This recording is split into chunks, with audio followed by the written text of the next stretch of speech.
السلام علیکم ورحمۃ اللہ وبرکاتہ۔ امید ہے ناظرین کرام آپ خیریت سے ہوں گے۔ اللہ تبارک و تعالیٰ آپ کو شاد و باد رکھے۔ معزز ناظرین کرام، بریلوی حضرات اذان سے پہلے درود شریف پڑھتے ہیں اور دلیل یہ دیتے ہیں کہ نبی کریم صلی اللہ علیہ وسلم یا شریعت نے جس چیز کے کرنے سے منع نہیں کیا اس کو کرنا جائز ہے، لہذا درود شریف پڑھنا ایک اچھا کام ہے، کار ثواب ہے۔ جب آپ علیہ الصلاۃ والسلام نے اس چیز سے منع نہیں فرمایا تو اس کو کرنے میں کوئی حرج کی بات نہیں ہے۔ تو چلیے پھر اس سلسلے میں ہم دارالعلوم دیوبند کا فتویٰ دیکھتے ہیں، جامعہ علوم اسلامیہ علامہ محمد یوسف بن نوری ٹاؤن کا فتویٰ دیکھتے ہیں۔ پہلے دارالعلوم دیوبند کا مختصر فتویٰ دیکھ لیجئے، اس کے بعد تفصیلی فتویٰ جامعہ علوم اسلامیہ کا دیکھتے ہیں۔ چنانچہ سائل نے دارالعلوم دیوبند سے سوال کیا، اذان اقامت سے پہلے درود و سلام پڑھنا کیسا ہے؟ دوسرا سوال کرتا ہے سائل، قبر پر اذان دینا کیسا ہے؟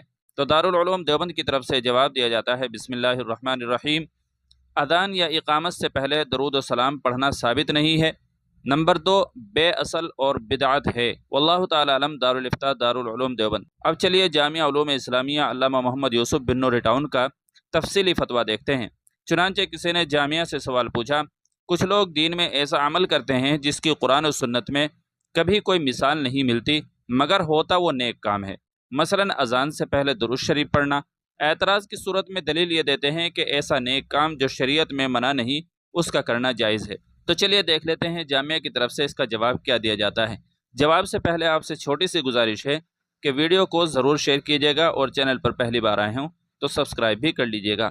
جامعہ کی طرف سے جواب دیا گیا، بدعت ان چیزوں کو کہتے ہیں جن کی اصل شریعت سے ثابت نہ ہو، یعنی قرآن مجید اور حدیث شریف میں اس کا ثبوت نہ ملے، اور رسول اللہ صلی اللہ علیہ وسلم اور صحابہ کرام اور تابعین اور تبع تابعین کے زمانے میں اس کی ضرورت یا امکان کے باوجود اسے نہ کیا جائے، اور بعد کے زمانے میں اور اسے دین کا کام سمجھ کر کیا یا چھوڑا جائے اور ترک کرنے والوں کو ملامت کی جائے۔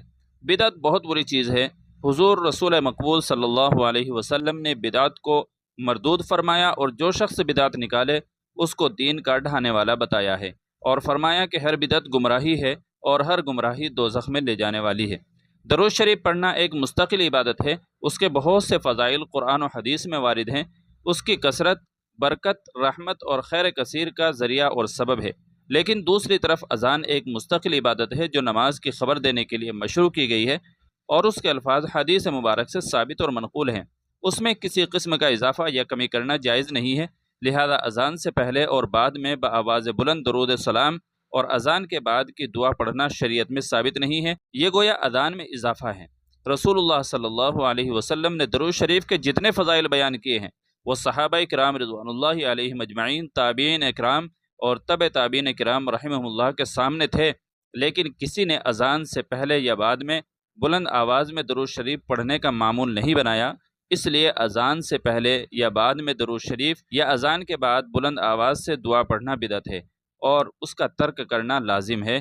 البتہ اذان کے بعد آہستہ آواز سے انفرادی طور پر درود شریف اور دعا پڑھنا اس طرح کہ اسے اذان کا حصہ نہ سمجھا جائے، سنت سے ثابت ہے، اسی قدر عمل کیا جائے تو یہ مستحسن عمل ہے۔ واللہ تعالی علم۔ دارالفتاء جامعہ علوم اسلامیہ علامہ محمد یوسف بن نوری ٹاؤن۔ تو ناظرین کرام، امید ہے کہ مسئلہ بہت اچھی طرح واضح ہو گیا ہوگا۔ ویڈیو کو لائک اور شیئر کیجیے گا اور چینل پر پہلی بار آئے ہوں تو سبسکرائب بھی کر لیجیے گا۔ چلیے پھر ملتے ہیں اگلے کسی ویڈیو میں۔ السلام علیکم ورحمۃ اللہ وبرکاتہ۔